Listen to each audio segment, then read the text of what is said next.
बिस्मिल्लाहिर्रहमानिर्रहीम। अस्सलाम वालेकुम। टॉकेट 7 के साथ मैं हूं एतजाज़ नकी और मेरे साथ मौजूद हैं सज्जाद तरीन साहब।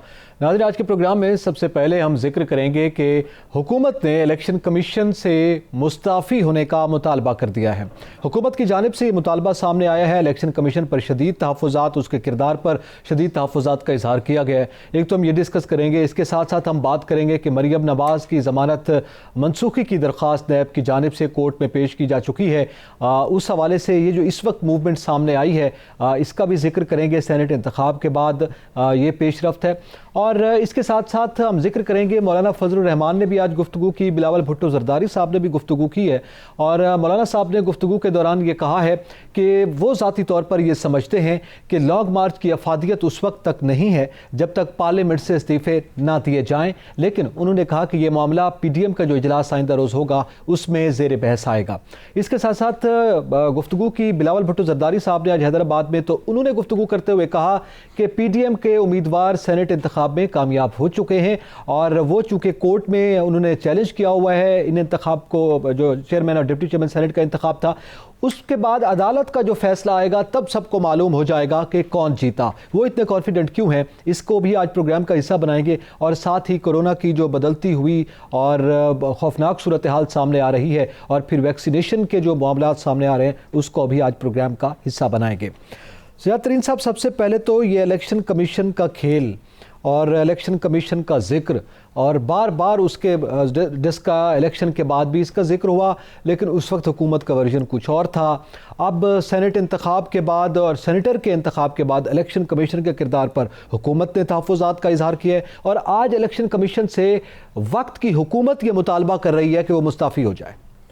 देखें, मैं आपको अर्ज़ करूँ नकी साहब के 12-14 दिन पहले, 10 से 12 दिन हुए होंगे, 14 दिन हुए होंगे, जब डस्का का इलेक्शन हुआ और वो कलअदम करार दिया गया, तो उस पर इन्होंने कहा कि जनाब हम ये देखें, ये पहली हुकूमत है जो इदारों पर दबाव नहीं डाल रही और इदारे आज़ाद हैं फ़ैसला करने में और सब कुछ। ये सारी दास्तानें आपने सुनी। उसके बाद फिर सेनेट इलेक्शन हुए। सेनेट इलेक्शन में हफीज़ शेख साहब को शिकस्त हुई। फिर प्राइम मिनिस्टर इमरान ख़ान की जो गुफ्तगू थी वो आपने सुनी होगी। उन्होंने एक इलेक्शन कमीशन ऑफ पाकिस्तान के बारे में एक चार्जशीट पेश कर दी पूरी की पूरी। उसके बाद दूसरा ये हुआ कि जनाब इन्होंने, अब देखें, 3 अहम वज़रा वो वहाँ बैठे और उन्होंने कहा कि इलेक्शन कमीशन रिज़ाइन कर जाए। ठीक है, जब उनसे ये पूछा गया कि क्या आप कोई रेफरेंस दायर करेंगे, तो उस वक्त शफ़क़त महमूद पढ़ा लिखे आदमी है, अच्छे आदमी है, बात भी ठीक कर लेते हैं, उन्होंने कहा कि नहीं, हम रेफरेंस नहीं ला रहे, हम उनको कह रहे हैं कि रिज़ाइन कर दें। यानी ये धमकी अमेज़ और ये इदारों को इस तरह करना कि जनाब वो है। अब अगर आप देखें, 2 इदारों का ज़रा मुआवजना करें। आपके सामने है एक नैब का इदारा। नैब जो बना ही करप्शन के लिए है और उसको ये कहा गया है कि जी आप करप्शन के लिए लोगों के ख़िलाफ़ कार्रवाइयाँ करें।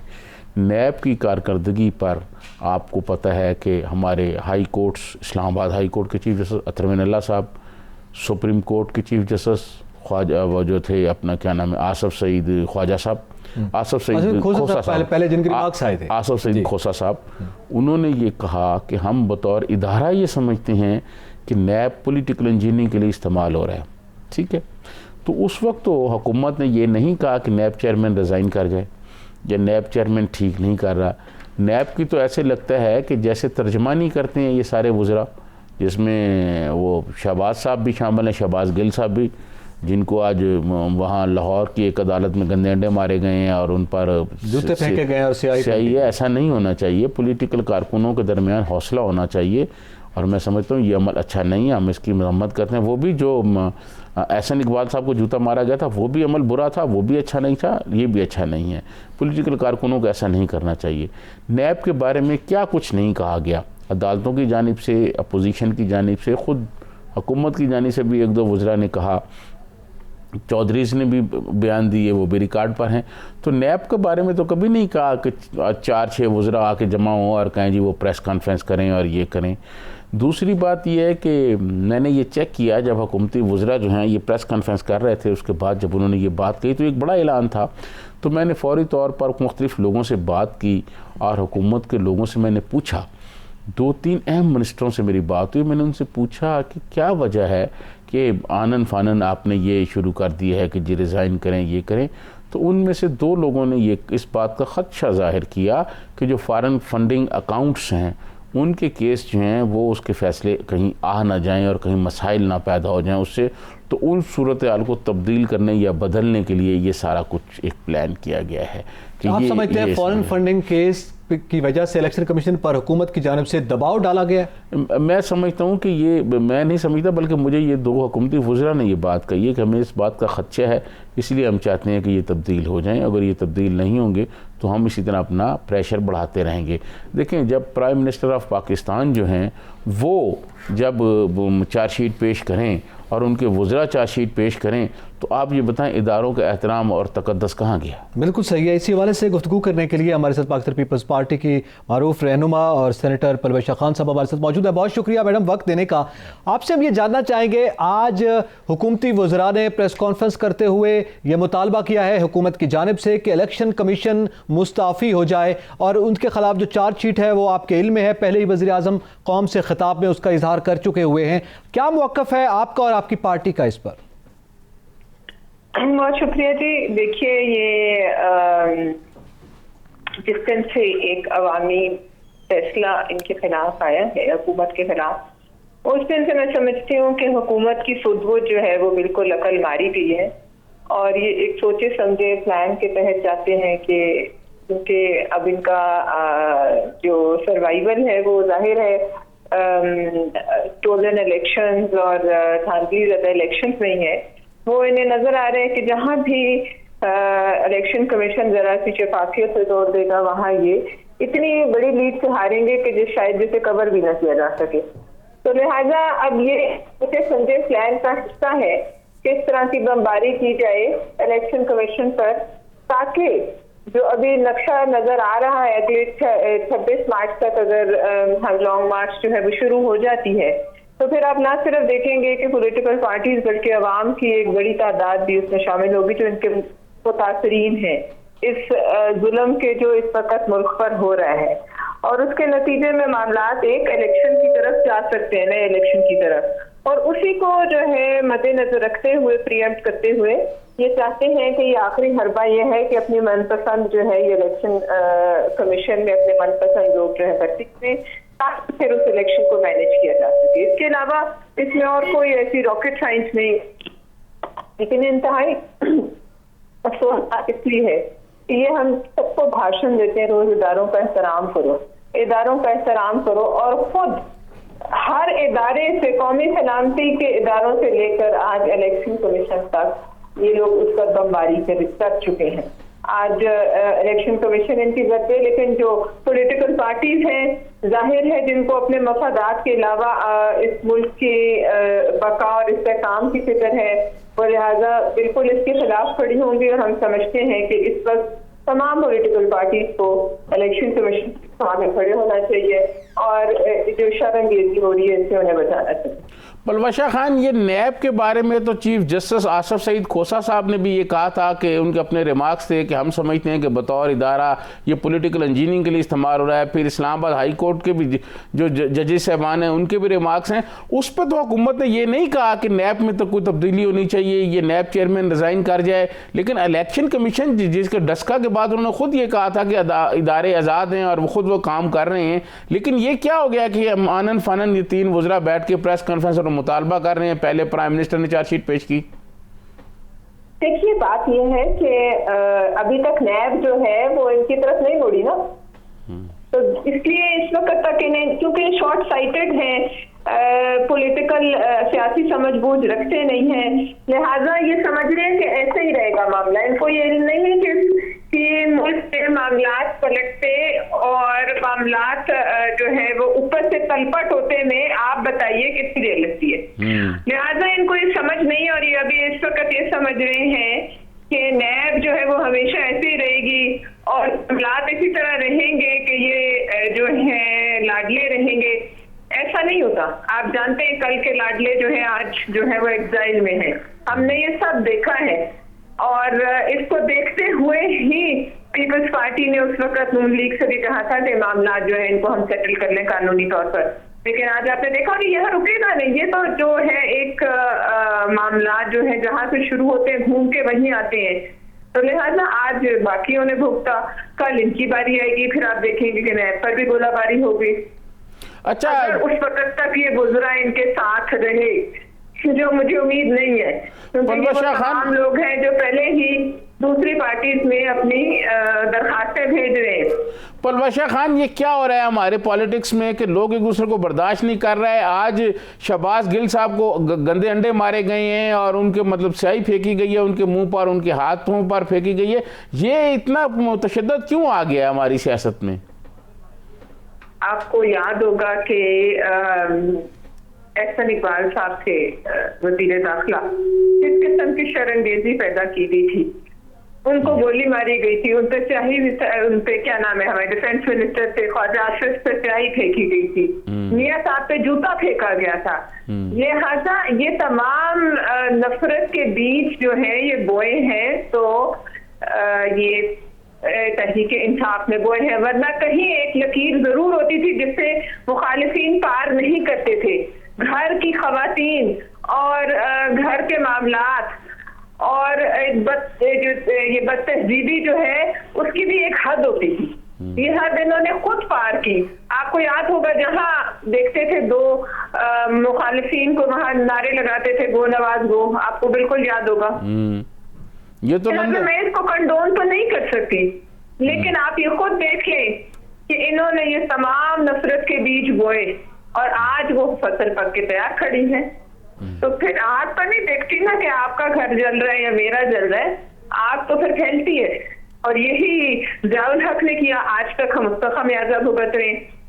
जो फिरका वारियत उन्होंने बोई, अब ये उनसे दो हाथ आगे की बात है।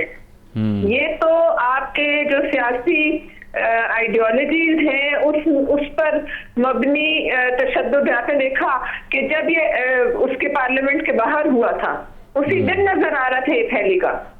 अच्छा पलवाशा खान, आपने ज़ियाउल हक की बात की, फिरका वारियत की बात की, ज़रा आप मुझे ये बताइएगा कि जुल्फ़िकार अली भुट्टो के खिलाफ निज़ाम मुस्तफ़ा की एक तहरीक चली और उसके बाद जैसे ही वो भुट्टो साहब की हुकूमत ख़त्म हुई, वो निज़ाम मुस्तफ़ा तो पता नहीं कहाँ गया, लेकिन वो सारे हुकूमत में शामिल हो गए।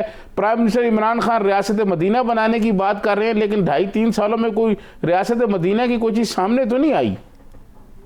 देखें जी, ये बातें जो ये भी अफसोसनाक पहलू है कि सियासत में आप जो है मजहबी जो जज्बात हैं जो हमारे आपके मदीना शरीफ और मक्का मुकरमा के साथ वाबस्ता है, उसको आप जो है हम आम इंसान जो है उस पर निकल पड़े उनको एक्सप्लॉइट करने के लिए। मैं समझती हूँ बहुत अफसोसनाक है और शायद तारीख और मामलों में खान साहब को माफ भी कर दे, लेकिन इस हवाले से खान साहब को माफ नहीं किया जाएगा। लेकिन हद है जुटाई की कि आज भी कहेंगे मैं रियासत मदीना बना रहा हूँ, आज भी यही अल्फाज इस्तेमाल करेंगे। यानी 2.5 साल में 3 साल होने को आए, कोई ऐसा अभाम नहीं है जो किसी के दिमाग में रह गया हो कि ये क्या कर रहे हैं इस मुल्क के साथ, मगर फिर भी झटाई से कहे जाएंगे रियासत मदीना। और मुझे ये शायद पता नहीं कहना चाहिए कि नहीं, लेकिन मैं समझती हूँ कि ये शायद इनकी इस किस्म की बातों का ही खमियाजा है जो आज इन्हें भुगतना पड़ रहा है, जो इन्होंने मदीना को भी नहीं बख्शा और उसको भी घसीट कर अपनी गंदी सियासत में ले आए। जी पलवाशा खान साहब, आपने खमियाजे का जिक्र किया। आइंदा रोज़ पीडीएम का भी इजलास होने जा रहा है, उसमें यकीनी तौर पर अहम मामलात सामने आएंगे। आज मौलाना साहब ने गुफ्तगू करते हुए ये कहा कि पार्लियामेंट से इस्तीफे भी एजेंडे का हिस्सा हैं जो आइंदा रोज़ इजलास हो रहा है, लेकिन उनका ये कहना है कि वो ज़ाती तौर पर यह समझते हैं कि लॉन्ग मार्च उस वक्त तक फ़ायदा मंद नहीं होगा जब तक इस्तीफे हम नहीं देते पार्लियामेंट से। क्या मौक़िफ़ है इस पर और आइंदा का ज़रा बताइएगा क्या लाए अमल हो सकता है? देखिए, बिल्कुल ये एक याद है आपको जो हमने एक अपनी अंडरस्टैंडिंग लिखी थी सफ़े पे, उस पर बिल्कुल हिस्सा था और बिल्कुल ये गौर है। लेकिन इसका जो आखिरी शक्ल की आएगी हतवी, वो तो इनकी मीटिंग के बाद ही आएगी।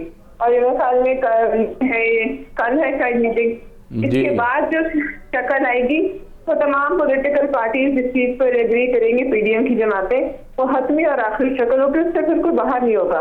लिहाजा मौलाना साहब जो समझते हैं वो भी कहेंगे, बाकी भी कहेंगे, और जो उसके बाद एलामिया निकलेगा उससे तो कोई एक इंच आगे पीछे आपने देखा ना पहले हुआ। उन्होंने तो बहुत कहा कि पीडीएम टूट जाएगी, आज तक तो नहीं टूटी अल्लाह के फजल से।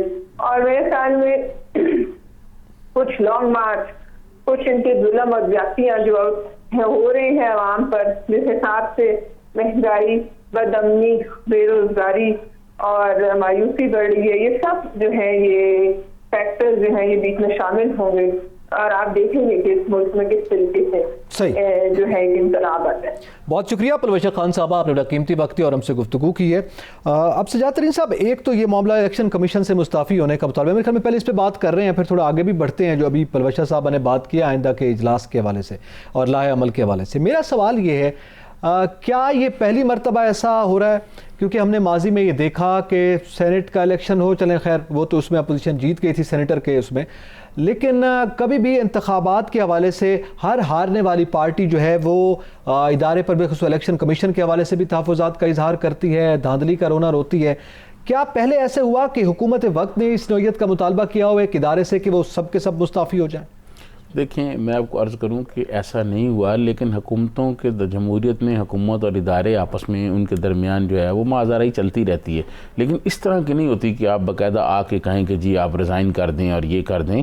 मैं ये समझता हूँ कि हुकूमत जो है कुछ यहाँ इस्लामाबाद की जो इक़्तिदार की ग़ुलाम गर्दिशें हैं उसमें ये बात भी डिस्कस की जा रही है कि हुकूमत और प्राइम मिनिस्टर इमरान खान किसी भी वक्त मुल्क में आम इलेक्शन का ऐलान कर सकते हैं, और वो आम इलेक्शन में पाकिस्तान की अवाम से ये कहेंगे कि जनाब आम इलेक्शन में हम इसलिए जा रहे हैं कि आप हमें 2/3 अक्सरियत वोट दें, क्योंकि पहले हमारे पास 2/3 अक्सरियत नहीं थी, इसीलिए हमें, जिसको मैंने कहा था कि पंजाब का सबसे बड़ा डाकू है चौधरी परवेज़ इलाही, और उसको स्पीकर बनाए रखा और कुछ पीपल्स पार्टी के लोग जो हैं उनको यहाँ बनाया, वज़ीर भी बनाया जिसमें हफीज़ शेख भी शामिल है, शहनशाह महंगाई हैं वो, तो उनको भी मिलाया। तो इस तरह कुछ ग़ुलाम गर्दिशों, जो इक़्तिदार की ग़ुलाम गर्दिशें हैं, उसमें ये बातें रूमर्स अब चल रही हैं कि हुकूमत जो है वो नए इलेक्शन की तरफ जा सकती है, जाना चाहती है। हाँ, मतलब जा सकती है, जाना चाहती भी है, इस तरह की कुछ दरमियान की चीज़ें चल रही हैं। अच्छा। और इसीलिए वो चाहती हैं कि ये जैसे, क्योंकि प्राइम मिनिस्टर इमरान खान जो है आपको पता है क्रिकेट के खिलाड़ी रहे हैं, तो जो खिलाड़ी होता है ख़ास तौर पर जो बॉलर होता है ना, वो ये चाहता है ग्राउंड में जब वो बॉलिंग करने जाता है तो उससे पहले आपने देखा होगा वो हाथ से खिलाड़ियों को आगे पीछे कर रहा होता है, वो अपनी मर्ज़ी की फील्डिंग लगा रहा होता है ग्राउंड में कि मैंने यहाँ बॉल करनी है तो बैट्समैन यहाँ खेलेगा तो इधर कैच आ सकेगा, यहाँ आ जगह सकेगा, अपनी मर्ज़ी की फील्डिंग लगाते हैं। तो अब प्राइम मिनिस्टर क्योंकि हमारे खिलाड़ी रहे हैं, सियासत में उनको इतना अरसा नहीं रहा जितना वो क्रिकेट में लगा के हैं, तो वो शायद ये चाह रहे हैं कि अपनी मर्ज़ी की कोई पसंदीदा फील्डिंग लगा ली जाए। ऐसा नहीं हो सकता, ये मुल्क है, इस मुल्क को हमने चलाना है पाकिस्तान के आइन के मुताबिक, और पाकिस्तान के आइन के जो बानियान थे, जो इनके बानी थे, उन लोगों ने इस आइन को बहुत छांट पटक के चीज़ों को बनाया है। तो ऐसा नहीं हो सकता कि आप अपनी मर्जी की फील्डिंग ग्राउंड में तो लगा सकते हैं। नहीं, इस इस्तीफे आइन के सपोज कर लें इलेक्शन कमीशन मुस्ताफ़ी हो जाता है सबका सब, तो क्या अपनी मर्जी की फील्डिंग लग सकती है? आप आइन का जो हवाला दे रहे हैं उसमें तो फिर मेरे ख्याल में अपोजिशन भी शामिल करना पड़ेगा। मैं आपको अर्ज करूं, बात यह कि वो ठीक है आपने जो कहा, लेकिन कोशिश तो होगी ना कि ये जो लोग हैं इन जैसे आगे ना आए, इनसे कोई थोड़े से नरम गोशा रखने वाले लोग आ जाएं जो थोड़ा नरम गोशा रखें। तो इसके लिए काम हो रहा है। मुझे लगता है कि ऐसा मुमकिन नहीं हो सकेगा। आपको याद होगा मैंने यहीं बैठ के आपके एक प्रोग्राम में एक बात कही थी कि आने वाले ये प्राइम मिनिस्टर एतमाद का वोट भी ले लें, सेनेट चेयरमैन भी ये जीत लें और जो मर्जी जीत लें, लेकिन आने वाले दिनों में इनकी मुश्किलात कम नहीं होंगी, मुश्किलात बढ़ेंगी। उसकी बुनियादी वजह क्या है? उसकी बुनियादी वजह है गुर्बत, बेरोज़गारी, महंगाई, ऊपर से फिर कोरोना की लहर आ गई। आप देख लें क्या सूरत हाल बन रही है। तो ये जो कोरोना की लहर है और इसकी वजह से जो बाकी मुआशी मसाइल पैदा हुए हैं, असल मसाइल वो हैं गुर्बत, बेरोज़गारी, महंगाई, अस्पतालों में दवाइयाँ नहीं मिल रही और मतलब अस्पतालों में कोई पूछने वाला नहीं है, अस्पतालों में सफाई नहीं है, अस्पतालों में इतने मसाइल हैं। अल्लाह ना करे इस मुल्क में लोगों को अस्पतालों से और थानों कचहरियों से कोई वास्ता पड़े। इतने वहाँ मसाइल हैं कि आप यकीन करें, और करप्शन इतनी आम है कि थानों कचहरियों में की दीवारें भी पैसे मांगती हैं। जी वहाँ किसी दीवार के साथ खड़े हो जाए, पता चले यहाँ भी 1000 रुपया देना पड़ता है। तो ये जो सूरत हाल है, ये वो सूरत हाल है जिसकी वजह से अवाम बहुत परेशान है। ये हुकूमत जो है, इसका अपोजिशन कुछ नहीं कर सकती थी ये अगर अपनी कारकर्दगी बेहतर बनाती। ये हुकूमत अपने 3 सालों में कारकर्दगी बेहतर बनाने में नाकाम रही है।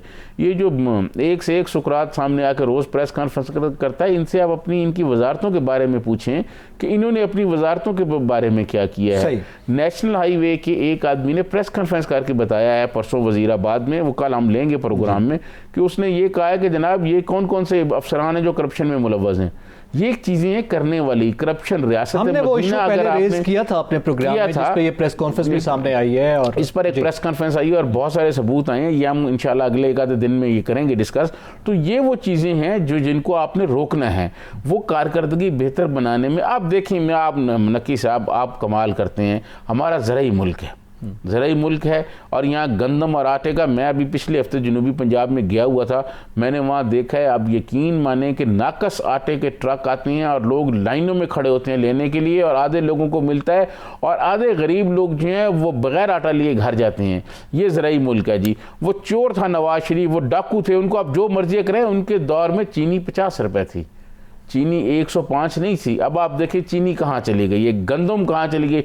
ये ज़राई मुल्क है और यहाँ गंदम नहीं मिल रही। आप देखें, बल्कि इंपोर्ट की जा रही है। वो कह रहे हैं कि गंदम की शॉर्टेज हो जाएगी जैसे ही मौसम आएगा। आपको पता है ये कटाई का मौसम मैं आपको अर्ज करूँ, माहिर मईशत 2-3 लोगों से मेरी ये बात हुई, तो मैंने उनको कहा कि यार ये चीनी की कैसे कम की जा सकती है। तो उन्होंने मुझे कहा हुकूमत 2 ऐलान कर दे, आप देखें यहाँ चीनी बहुत सस्ती हो जाएगी।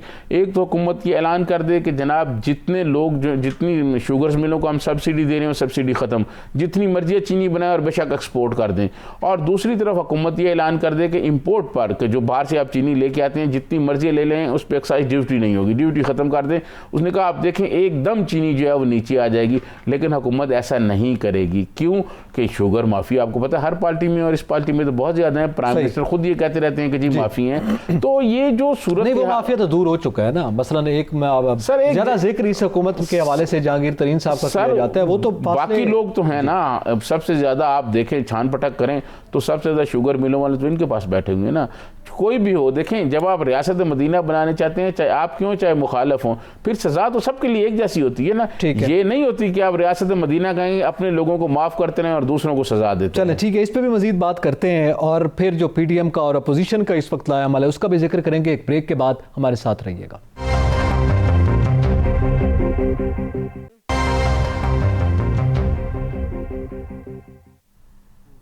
Welcome back. सजाद तरीन साहब, हमने हुकूमत की इलेक्शन कमीशन का उनका मुतालबे के हवाले से डिस्कस किया और उनकी परफॉर्मेंस का भी जिक्र हुआ है।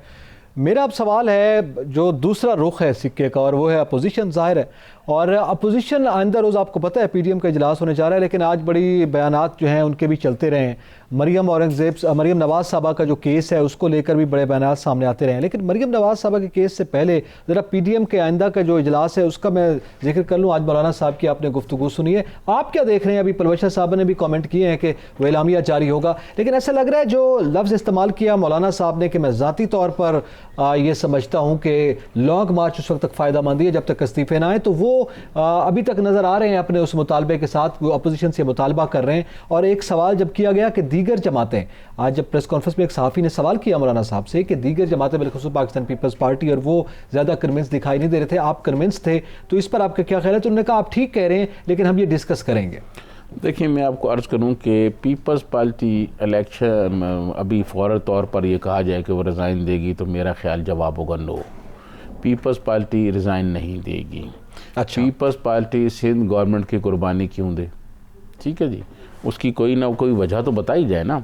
पीपल्स पार्टी का जो रिज़ाइन देने का फ़ैसला है वो उस वक्त होगा जब उन्हें नज़र आ रहा होगा 2 या 3 माह के बाद इलेक्शन है।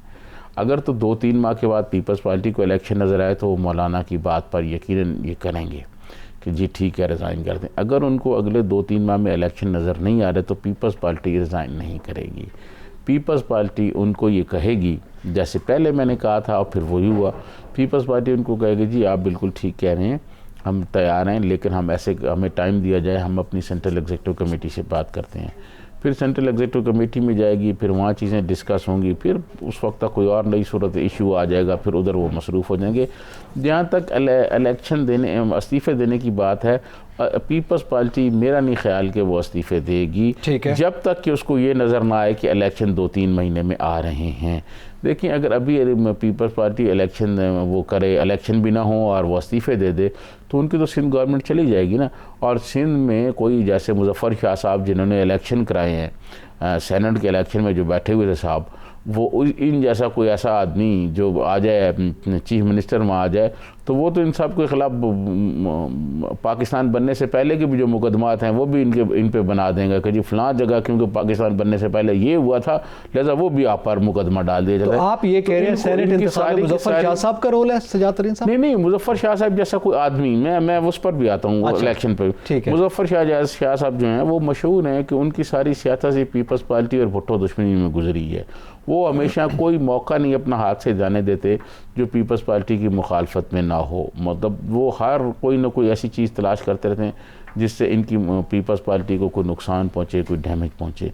जो आपने इलेक्शन की बात की, मैं ये समझता हूँ इसका फैसला तो अब कोर्ट करेगी, कोर्ट में जा रहे हैं, कोर्ट भी बताएगी, लेकिन मैं ये समझता हूँ कि एक वहाँ कोई ऐसी बात नहीं, मैं खुद वो पढ़ता रहा हूँ, ठीक है। इलेक्शन शुरू होने से पहले हमारे यहाँ लाइव ट्रांसमिशन थी तो मैं वहाँ गया हुआ था, पूरे सेनेट में वो देख के आया, क्योंकि जिस दिन पोलिंग होती है ना उस दिन कोई भी बंदा अंदर जा सकता है, वो पोलिंग हाल होता है उस दिन, वो उस तरह सेनेट नहीं होता। तो मैंने वहाँ देखा लोगों को कि वो सारी जो चीज़ें लिखी हुई थी उसमें कहीं ये दर्ज नहीं था कि नाम पर वोट लगाने से जो आप नाम पर स्टैंप लगाएंगे तो आपका वोट रिजेक्ट होगा, ये कहीं नहीं लिखा। लेकिन ये इंडिकेशन दी गई थी ना, हिदायत दी गई थी कि नाम के सामने आप जो है वो स्टैंप करेंगे, वो तो पढ़ के भी उस वक्त सुनाया गया, वो उन्होंने पढ़ के सुनाया, लेकिन मुजफ्फर शाह साहब ने जो अपनी रूलिंग दी उसमें कहीं ये नहीं था। फिर जो बड़े बड़े बोर्ड लगे हुए थे वो कहीं नहीं था। फिर आपने एक वीडियो देखी होगी, वो वीडियो जो सेक्रेटरी इलेक्शन कमीशन के पास शहरी रहमान और सईद गनी साहब गए हैं, उन्होंने भी ये कहा कि जनाब ये लगा दें आप। तो मैं ये समझता हूँ कि ये अब इसका फैसला कोर्ट करेगी। पहले ये देखना होगा कि क्या ये जो सेनेट के अंदर की कार्रवाई है कोर्ट में चैलेंज भी हो सकती है कि नहीं हो सकती। फिर इसमें सवालात बहुत सारे उठेंगे। ये मेरे ख्याल में एक आधे दिन में करते हैं, कोई प्रोग्राम टाइम आप दें, कोई हम सेनेट पे करेंगे कि हुआ क्या सेनेट में, अंदर क्या वारदात हुई है, क्योंकि इस पे अभी वो फैसले के हवाले से वो कार्रवाई का आज बिलावल भुट्टो जरदारी साहब ने भी कहा है, तो उस पर जैसे ही अमल दरामद होगा उस पर हम डिटेल बात उस वक्त भी करेंगे, क्योंकि कोर्ट में ये गए हुए हैं, कोर्ट में है तो वो अनाउंस कर चुके हैं। तो पीपल्स पार्टी जो सवाल आपने पूछा था, पीपल्स पार्टी मेरा नहीं ख्याल रिजाइन के लिए तैयार होगी। और दूसरी बात यह है कि मुस्लिम लीग नून में भी एक ग्रुप मौजूद है जो इस्तीफे देने के हक़ में नहीं है। देखिए मैं आपको बताऊं, इलेक्शन लड़ना और फिर हल्का जीत के आना कोई आसान काम नहीं होता कि ये ऐसे आप चुटकी बजाएं तो इलेक्शन हो जाए और आप हल्का जीत लें, ऐसा नहीं है। अवामी नुमाइंदे उनको पता है जब वो अवाम के पास जाते हैं तो उनको किस किस्म के मसाइल दरपेश होते हैं, और फिर ऐसी सूरत में जब आपकी सारी हुकूमत ही आपके मुखालफ हो और आप रिज़ाइन दे दें, मुकदमे बन रहे हो, आप ये कर रहे हो, तो पार्लियामेंट की जो एक नशिस्त है आप जहाँ आके आप बात कर सकते हैं, कुछ फरियाद दादो फरियाद कर सकते हैं कि जी ये हो गया, वो भी ख़त्म हो जाए। तो मेरा नहीं ख्याल कि मुस्लिम लीग नून का एक बड़ा धड़ा जो है वो भी तैयार होगा।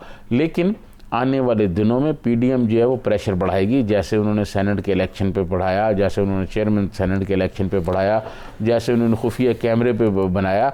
लेकिन ये हमारी जो हुकूमत है ये खुद ही अपने इदारों के खिलाफ चार्जशीट पेश कर रही है। पहले प्राइम मिनिस्टर ने इलेक्शन कमीशन के खिलाफ भेजी, आज जनाब 3 वज़रा बैठ के वो कर रहे हैं। चलें इसी पे थोड़ा आगे बढ़ते हैं। हमें ज्वाइन किया है ANP के मारूफ रहनुमा हैं, मारूफ सियासी शख्सियत हैं, सीनियर सियासतदान हैं, जाहिद खान साहब। बहुत शुक्रिया जाहिद खान साहब वक्त देने का। सर आज तो माशाल्लाह से आपका बयान भी बड़ा गर्दिश करता रहा, बयानात आपके भी सामने आ रहे हैं, ANP का मौक़िफ़ भी आपने दिया, लेकिन आप ज़रा बताएंगे कि इलेक्शन कमीशन से मुस्ताफ़ी होने का मुतालबा जो आज हुकूमत ने किया और वफाकी वज़रा बैठ कर ये मुतालबा कर रहे हैं, इस पर ANP का और आपका क्या मौक़िफ़ है? देखिए ये मौजूदा हुकूमत इतना खौफजदा हो चुका है क्योंकि जो 22 करोड़ आवाम के मसाइल है वो उसके तरफ तो तवज्जो नहीं दे सकती, वो हल कर नहीं सकते हैं। और ये सेलेक्टेड हुकूमत है, जब से आए इसको तो आवाम का एतमाद है नहीं। इसने जो आज मुतालिबा के एक ऐसे इदारे से जो अकीनी इदारा है, लेकिन बदकिस्मती इमरान खान एक शहंशाहियत का रूप डाला हुआ है और उसका ये ख्याल है कि जो मैं कहूँ बस वो हो। वो जिस तरह नेब को इस्तेमाल करता है अपोजिशन के खिलाफ, नेब आज देखे ना मरीम नवाज के खिलाफ किया, आज अकरम दुरानी को बुलाया, उसको ऐसे इदारे चाहिए।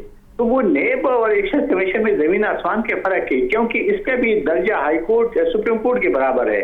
और वो इससे मुतालबा करते हैं कि जी आप मुस्तफी हो जाए, इनको शर्म आनी चाहिए कि उनके खिलाफ अगर सही इलेक्शन कमीशन अगर अपने आईनी और कानूनी हक अदा कर रहे हैं और वो गैर जानिबदार फैसले कर रहे हैं तो उनको सराहना चाहिए। ये तो कहते हैं कि हम इदारों को मजबूत करना चाहते हैं, तो इदारों को विजत करवाना चाहते हैं। बदकिस्मत ये मौजूदा हुकूमत अगर मीडिया में इनके खिलाफ बात होती है तो उस पर उसके जबानबंदी की जाती है। अदालतों में जो जजेस इनके खिलाफ फैसले देते हैं उनके खिलाफ भी ये बोलते हैं, इनके खिलाफ रेफरेंस भी भेजते हैं। तो ये मौजूदा हुक्मरानों का तो कुछ समझ नहीं आता है कि करना चाहते हैं। लेकिन हम तो कलेक्टर से पूछते हैं कि भाई आपने एक ऐसे शख्स को जो नाअहल है, जो कमकल है, जो जमहूरियत या जमहूरी इदारों को समझता नहीं, उसको आपने इस कौम के ऊपर मुसल्लत किया है और इस कौम को इस तरफ लेके जा रहे कि अनारकी की तरफ जा रहा है। अभी आप मुझे बता रहे कि ये जो इलेक्शन कमीशन की उसने खिलाफ बात की है, ये क्या इस मुल्क के लिए कोई अच्छी खबर देगी या इसको कोई अच्छा रास्ता मिलेगा? ये तो तबाही क्या है। मेरे ख्याल में ये तो तबाही के अलावा और शौकत महमूद जैसे बंदा बैठकर इलेक्शन कमीशन को चाहिए फौरन इन लोगों को ये जो वजीर बैठे हुए थे इनको तौहीन अदालत का नोटिस भेज दिया, उनको बुलाया और चूंकि जाहिर है कि इसमें इमरान खान मुलविस है तो इमरान खान को खुद मुस्तफी हो जाना चाहिए। क्योंकि ये जो इलेक्शन कमीशन है इसमें तो पहले तो इदारे में जब नेट पे अपोजिशन तनकीद करते तो कहते कि आप लोगों ने इसको नॉमिनेट किया है। तो ये तो इलेक्शन कमीशन है जो आईनी इदारा है, तो ये भी तो इमरान खान ने इनको और अपोजिशन के लीडर ने किया था। तो अगर वो न हले तो इसके मतलब ये कि इमरान खान खुद न हले तो इमरान खान को फौरन मुस्तफी हो जाना चाहिए और उसको ये जो तो जाहिद खान साहब ये काम तो इलेक्शन कमीशन करेगा ना कि वो अगर गिल्टी करार पाते हैं इस तरह से तो वो मेरे ख्याल में आगे मूव करे। पहले भी आपके इल्म है कौम से खिताब में जब पीएम ने इलेक्शन कमीशन को चार्जशीट किया और उन्होंने जिक्र किया तो इलेक्शन कमीशन ने बस अपने कंसर्न का इजहार कर दिया था और मामला खत्म हो गया। तो अब इस पे क्या आप भी कोई मुतालबा करेंगे इलेक्शन कमीशन से इस मामले पर? देखिए जी, चूंकि मौजूदा हुक्मरानों के लिए तो बहुत मुश्किलात आ रहे हैं। आपको फैसलवाड़ा का केस पता है, जाहिर है वो नाअहल होगा, वो नाअहल होने के साथ साथ जेल भी जाएगा।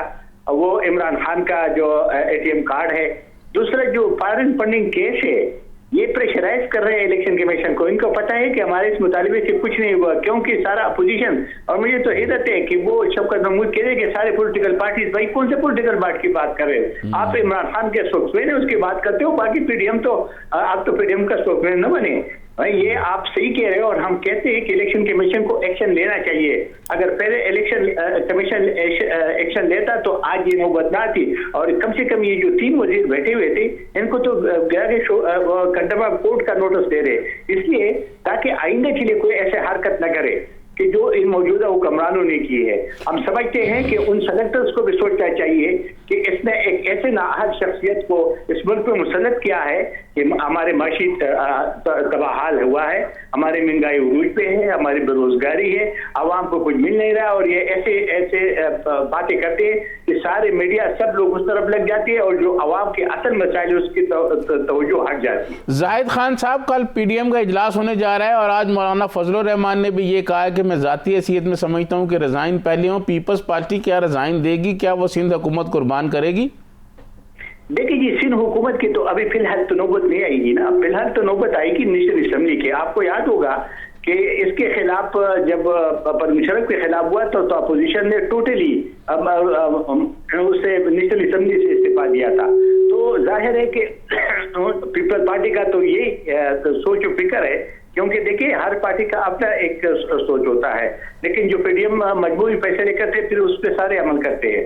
पीपल पार्टी का ये कि हम पार्लियामेंट के अंदर जो है वो जंग लड़ सकते हैं, लेकिन जो पार्लियामेंट के अंदर जो कुछ हुआ, ये जो कैमरे सेनेट के चेयरमैन के इलेक्शन में जो कैमरे लगे हुए थे, ये वाटर गेट का आपको वाकया याद होगा वाशिंगटन का, जिसका प्रेसिडेंट मुस्तफी हुआ था। तो ये उससे भी ज्यादा खतरनाक था कि जहां कमरे लगे हुए थे। और आप मुझे बता दें कि ऐसी शख्स को आपने प्रिजाइडिंग अफसर बनाया था कि जो जानेबदार था। तो इसके बाद भी अगर पीपल पार्टी ये समझे कि हम पार्लियामेंट के जरिए जंग जीत सकते या जंग कर सकते हैं, तो वो तो जाहिर है कि बाकी अपोजिशन को तो मुतमईन करेगा। और अगर वो नहीं कर सकेगा तो जाहिर है कि फिर अपोजिशन के साथ जाएगा। मुझे उम्मीद है कि इस वक्त कोई भी पॉलिटिकल पार्टी जो 11 की 11 पार्टी से पीडीएम में वो कोई नहीं चाहते कि उससे अलग हो जाए। और आवाम के जो मसाइल है वो देखे ना, ये मौजूदा हुक्मरान तो आवाम के मसाइल को तो बलाइताक रखते हैं। वो कभी सेनेट का को लेके आता है, कभी ये इलेक्शन कमीशन का शोशा छोड़ दिया, तो जो आवाम के मसाइल है वो अपोजिशन पे उनसे हटकर इसके पीछे पड़े होती है। आपने जाहिद खान साहब, आपने एक तरफ जो है वो लॉन्ग मार्च का ऐलान कर रखा है, दूसरी तरफ से कोरोना की शदीद लहर आ गई है, तालीमी इदारे बंद किए जा रहे हैं, दफ्तर बंद किए जा रहे हैं, मार्केटें बंद की जा रही हैं। तो ये जो आप दावा कर रहे हैं अपोजिशन वाले के लाखों लोग आप लेके आएंगे, ये तो कोरोना ही कोरोना हो जाएगा पूरा मुल्क। यार ऐसा है, साहब समझते हैं कि जब भी अपोजिशन कॉल देती है तो हुकूमत कोई ना कोई बहाना ढूंढते हैं। देखिए ये कोरोना तो कब से चल रहा है ना, पूरा 1.5 साल हो गया तो कोरोना चल रहा है, और इसी कोरोना में लोगों ने जलसे भी किए हैं। तो क्या कोरोना जो अभी फैल रहा है तो वो जलसों से फैला है। ये जो बाजारों में लोग जो बाजारों में लोग फिरते रहते हैं, जो आपके SOPs पे अमल नहीं होता है, आपको तो चाहिए कि इतना अखलाकियात पैदा करते कि आवाम तो आपके SOPs पे तो अमल कर देता। मेरे ख्याल में ऐसा नहीं है। आपको याद होगा कि उस वक्त ये भी थी कि ये दहशतगर्दी का खतरा है। जब अपोजिशन कॉल देती है जलसे की, जुलूसों की, तो वो कहता है इंटीरियर मिनिस्टर कहते हैं कि जी खतरा है दहशतगर्दी का। तो कभी दहशतगर्दी का बहाना लगा देते हैं, कभी तो ये अभी फिर ये शुरू हुआ तो इसने फिर शुरू कर दिया कि जी कोरोना फिर तेज हो गया। तो कोरोना से कोई फर्क नहीं पड़ेगा, क्यों? आवाम के मसाइल है, आवाम अपने मसाइल के लिए निकलेंगे और वो कभी भी ऐसा नहीं करेंगे, क्योंकि मौजूदा हुक्मरान जितनी मर्जी बातें करे, जितना मर्जी वो कोई हिले बहाने बना दे, लेकिन आवाम निकलेगा। और आपको पता है अभी जो खवातीन लाहौर में सड़कों पे बैठे हुए वो अपने मुतालिबात के लिए, तो क्या वो कोरोना इनको नजर नहीं आ रही कि उनकी मुतालिबात माने वो खवातीन को घरों में भेज दे? लेकिन अच्छा जाहिद खान साहब, आपकी मौजूदगी का फायदा उठाते हुए आपसे ये पूछना चाहता हूँ और हमारे नाजरीन को बताएं कि असफंद यार साहब की अब सेहत कैसी है, क्या सूरत हाल है, जरा हमारे नाजरीन को बता दें। आपकी बहुत मेहरबानी, अपने अल्लाह उसकी सेहत रखे। आज मैंने सुबह पूछा तो अभी बेहतर है और इंशाल्लाह बेहतरी की तरफ जा रहे हैं और इंशाल्लाह बहुत जल्दी ठीक हो जाएगा।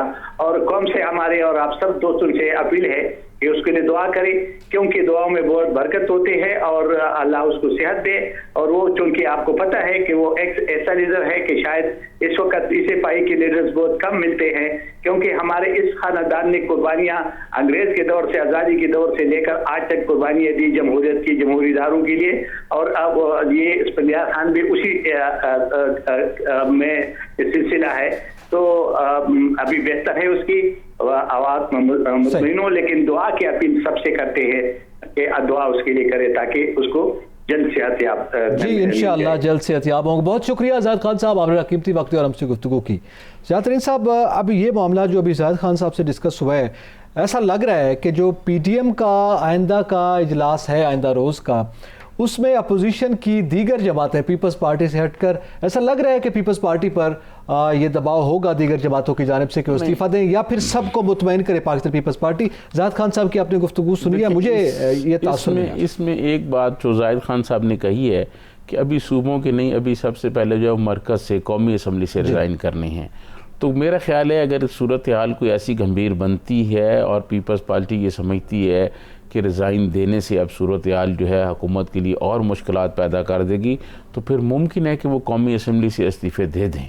क्योंकि जो सूरत हाल बन रही है ना, आयन जो आज हुकूमत ने किया है, मैं समझता हूँ वो बहुत क्लाइमैक्स है कि आप किसी आइनी इदारे के सरबराह को कहें जी आप रिज़ाइन कर जाए, तो इससे सूरत हाल को इतनी अच्छी नहीं है। पॉलिटिकल सूरत हाल आपके सामने है, मुआशी और अगर आइनी इदारा रिस्पॉन्ड करता है उसी तरह से कि वो अगर मतलब गिल्टी इनको करार देता है तो इन्हें अदालत की बात, जैसे खान साहब भी ये जिक्र कर रहे थे, तो फिर ज़ाहिर है हुकूमत के लिए मुश्किलात में इजाफा हो सकता है। जी मैं समझता हूँ कि हुकूमत की मुश्किलात में हर सूरत में इजाफा होगा, हर दोनों सूरतों में, वो कोई रिएक्शन करें ना करें, लेकिन आने वाले दिनों में हुकूमत और ख़ास तौर पर प्राइम मिनिस्टर इमरान खान की मुश्किलात में इजाफा होगा। देखें जो महंगाई की सूरत हाल है, उनके इत्तेहादी हैं चौधरी परवेज़ इलाही साहब, चौधरी शुजात साहब। चौधरी शुजात ने ये कहा है कि जनाब महंगाई को कम करें, लोग मर रहे हैं, बहुत बुरी सूरत हाल है, ये हार जीत सारी इधर धरी की धरी रह जाएगी अगर कोई आगे मामलात ना बढ़े। तो महंगाई जो है ना, बुनियादी तौर पर गरीब आदमी, देखें अब कोरोना बहुत शदीद हो गया है, आप देखें उस कोरोना की वजह से लॉकडाउन हो रहे हैं, कारोबारी मराकज़ बंद किए जा रहे हैं। जो बड़े कारोबारी हजरात हैं ना, उनको मसला नहीं होता नकी साहब, वो 2 दिन 10 दिन 4 घंटे 5 घंटे पहले भी बंद हो जाए। लेकिन जो छोटा आदमी है जिसका कारोबारी खाने पीने का चलाना है, जिसने कोई मतलब कोई दही भल्ले चलाने हैं, कोई बर्गर चलाने हैं, उसका कारोबारी 6 बजे से 10 बजे होता है, उसको भी कहेंगे पुलिस वाले बंद करें, ये मसाइल बनेंगे उनके लिए। और फिर जो और छोटे छोटे जो कारोबार वाले लोग होते हैं, जो रेडियाँ लगाई होती हैं, छापे लगाए हुए होते हैं, उनके लिए बहुत सूरत हाल मुश्किल में हो जाती है। और इस पर हुकूमत जो है वाज़ेह लाइन ऑफ एक्शन नहीं दे रही। देखिए मैं आपको अर्ज करूँ, पिछले कोरोना की जब लहर आई तो आपको पता होगा कि उन्होंने कहा जी वो टाइगर फोर्स आ रही है, टाइगर फोर्स, कोरोना आके उसका जोर भी टूट गया लेकिन टाइगर फोर्स नजर ना आई। तो ये जो हुकूमत के पास बुनियादी तौर पर कोई पॉलिसी नहीं है। मोबाइल ट्रक कोई इनके पास वो देखिए, ये मोबाइल ट्रक जो हैं, आप मुझे ये बताएं, मोबाइल ट्रक में दुनिया के कौन से मुल्क का प्राइम मिनिस्टर है जो लोगों को खाना दे रहा है? आप मुझे ये बताएं, ये अवाम की तौहीन है। लोगों को पनाहगाहें नहीं, कारखाने बना के देने चाहिए। लोगों की मुआशी हालत बेहतर बनानी चाहिए ताकि वो खुद इस काबिल हों कि अपने घर का चूल्हा खुद चलाएं। नहीं, वो स्कीम्स भी आ रही हैं कि आप पंजाब में बेरोजगार नौजवान स्कीम आ गई है, तो वो जनाब करोड़ों की तादाद में लोग बेरोजगार हैं, 2 4 10 हज़ार को आपने दे दिया है तो उससे क्या फ़र्क पड़ता है? देखें, ये कर्जे देने से मुल्क नहीं तरक्की करते। ये मुल्क तरक्की करते हैं जब आप मुआशी सरगर्मियाँ बनाते हैं, मुआशी पहिया चलता है। बात यह है कि यहाँ तो कोई ऐसी पॉलिसी सामने नहीं आ रही। 3 सालों में इन्होंने कौन सी पॉलिसी ऐसे दी है? कोई एक पॉलिसी आप मुझे बता दें कि सज्जाद तरीन साहब ये पॉलिसी है जिसकी वजह से आने वाले 2 साल में गुर्बत कम होगी, महंगाई कम होगी, बेरोजगारी कम होगी? आप मुझे बताएं, कोई ऐसी पॉलिसी आपको नजर आ रही है? आटा दाल चीनी के रेटों को रोज मैं यहाँ सुनता हूँ 11 रुपए यूनिट था उन चोर डाकुओं के ज़माने में बिजली, ठीक है जी, अब 28 रुपए यूनिट हो गया है। अब गरीब आदमी जो है, देखिए मैं आपको पेट्रोल की कीमत बढ़ रही है, ये जो गरीब आदमी जो है, ओगरा ने फिर सबरी साल जी, वो उससे जब पेट्रोल और बिजली बढ़ती है तो महंगाई का एक नया तूफान आ जाता है। देखिए, लेकिन उम्मीद है वज़ीर आज़म इस बार भी रिजेक्ट कर देंगे। गरीब आदमी जो है ना, जो नकी साहब, जो गरीब आदमी है ना, गरीब आदमी को ये IMF के फिगर और ये खसारे का फिगर और करंट डेफिसिट और इससे कोई गर्ज नहीं। गरीब आदमी को इससे गर्ज होती है कि उसके घर का चूल्हा चल रहा है कि नहीं चल रहा, ये IMF ने क्या दे दी है और IMF में क्या है और टैक्स कितना हो गया, उससे कोई गर्ज नहीं है। गरीब आदमी के लिए जिंदगी इन्होंने मुश्किल की हुई है। दवाइयाँ जो हैं अस्पतालों में, उन चोर और डाकुओं जिनको ये कहते हैं, उनके ज़माने में अस्पतालों से दवाइयाँ फ्री मिलती थी, लोगों का इलाज फ्री होता था। आप अपनी दवाइयाँ बंद कर दी, आपने टेस्ट बंद कर दी, अस्पतालों की हालत देखिए अब क्या हो गई है। कोरोना की वजह से सूरत हाल इतनी खराब हो गई है कि आम पेशेंट को ले नहीं रहे हॉस्पिटल वाले। गरीब आदमी कहाँ जाए? अच्छा चले, अब ये 2 कमेंट इस पे भी यकीनी तौर पर वो फिर लॉन्ग मार्च में आएगा, फिर वो गरीब आदमी लॉन्ग मार्च में आएगा, क्योंकि वो फिर चोरों डाकू का आप जिक्र कर रहे हैं, वो भी वैसे देखने का मंजर होगा, क्या दिलचस्प सूरत हाल बनती है, उस पर गुफ्तगू भी करेंगे।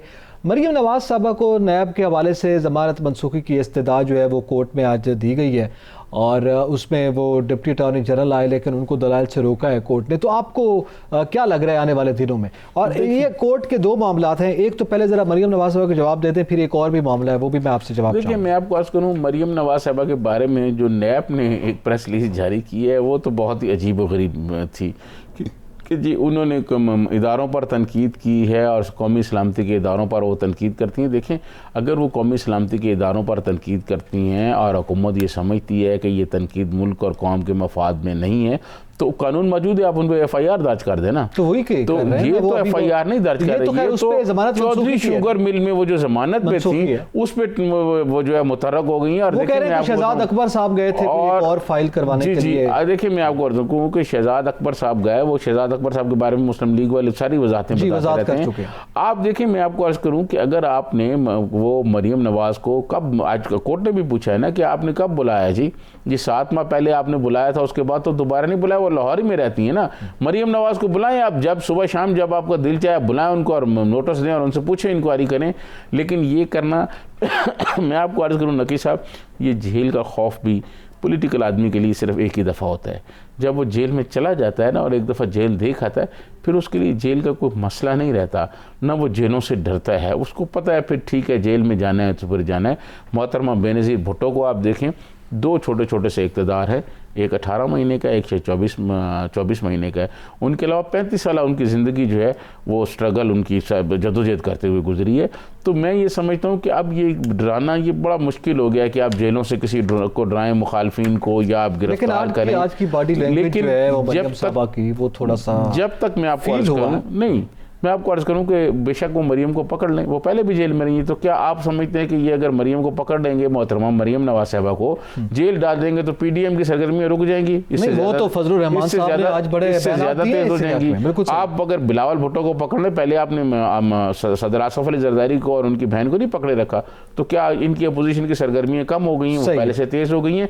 तो मकसद ये है कि इस हुकूमत को अपोजिशन अब भी कुछ नहीं कर सकती अगर ये अपनी कारकर्दगी बेहतर करे, लेकिन इनके पास कारकर्दगी बेहतर करने, मुआशी हालत बेहतर करने, गुर्बत बेरोज़गारी ख़त्म करने और लोगों को सहूलतें देने, ज़िंदगी जो एक रोज़मर्रा ज़िंदगी है उसको बेहतर बनाने के लिए कोई पॉलिसी, कोई प्लान नहीं है, और ये अपने बोझ के नीचे दबते चले जा रहे हैं। ठीक है, अपने बोझ के नीचे। एक कमेंट में, कोरोना की जो इस वक्त बढ़ावा हुआ है जिस नौयत का, और फिर वैक्सीन के हवाले से भी मुख्तलिफ किस्म की इतला आ रही है, आप क्या समझते हैं इस सूरत हाल में? एक तो आम आदमी की रिस्पॉन्सिबिलिटी है, दूसरा हुकूमती रिस्पॉन्सिबिलिटी है। कल असद उमर साहब ये बता रहे थे कि हमारे मुल्क में जो 60 साल से ज़्यादा उम्र के लोग हैं उनकी जो रजिस्ट्रेशन की जो शरह है वो 10% है। तो इसका मतलब है ये कम है और ये शरह बढ़नी चाहिए। अब सवाल ये है कि हमारे मुल्क में जो वैक्सीन है वो क्यों नहीं लोग लगवा रहे हैं, ये भी देखना चाहिए। लेकिन कोरोना की जो नई लहर आई है, मैं हर शख्स से ये कहता हूँ जो भी हमारा प्रोग्राम सुन रहे हैं, मैं उन सब लोगों से ये गुजारिश करूँगा, दरख्वास्त करूँगा कि वो जो SOPs हैं कोरोना के, वो उस पर अमल दरामद ज़रूर करें। अगर आप अमल दरामद नहीं करेंगे तो आपके लिए मुश्किलात पैदा होंगी, आपके ख़ानदान के लिए भी पैदा होंगी, आपके मोहल्ले के लिए भी होंगी, आपके शहर के लिए और मुल्क के लिए भी होंगी। तो मेरी आपसे गुजारिश है कि SOP पर अमल ज़रूर करें, SOPs पर भी अमल करें, और वैक्सीनेशन का प्रोसेस जो बुजुर्गों के लिए मेरे ख्याल में उसका भी हिस्सा बने, खुद उसमें शामिल भी हों, उसके भी बहुत से तहफ़्फ़ुज़ात हैं। एतज़ाज़ नकीर से जातरीन को इजाज़त दीजिए। अल्लाह हाफ़िज़।